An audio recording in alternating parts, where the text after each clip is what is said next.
আদালতের আদেশ উপেক্ষা করে নির্বাচন প্রস্তুতি চলছে রিকন্ডিশন গাড়ি ব্যবসায়ীদের সংগঠন Bangladesh recondition vehicles importers and dealers association বারবিডায়। উচ্চ আদালতের সর্বশেষ নির্দেশ অনুসারে বারবিডার নির্বাচন স্থগিত করে প্রশাসক নিয়োগের কথা থাকলেও উল্টো পথে হাঁটছেন বাণিজ্য মন্ত্রণালয়। মন্ত্রণালয়ে এটা যথাযথ আইনগত পদ্ধতিতে জানালাম, কিন্তু তারা 9 তারিখে জানানোর পরও 10 তারিখেও কিছু করে নাই।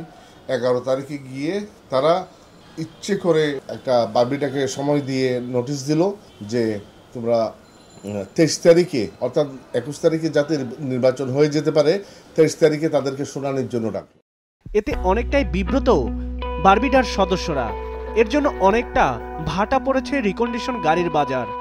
এর আগে গেল 1 নভেম্বর বারবিডার বর্তমান নির্বাচন কমিশন বাতিল করে স্বাধীন নিরপেক্ষ কমিশনের অধীনে নির্বাচন চেয়ে হাইকোর্টে রিট আবেদন করেন সংগঠনটির সদস্য মোহাম্মদ দিনুল ইসলাম।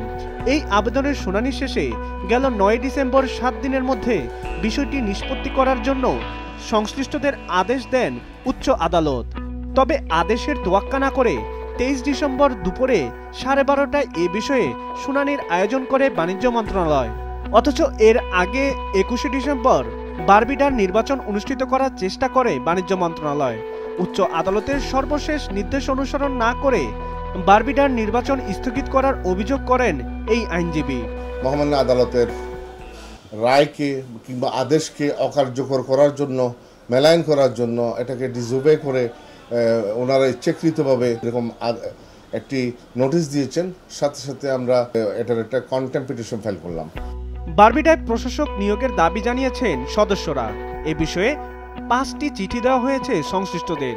সর্বশেষ বর্তমান নির্বাচন কমিশন বাতিল করে স্বাধীন নিরপেক্ষ কমিশনের অধীনে নির্বাচন চেয়ে রিট আবেদন করে সংগঠনটি।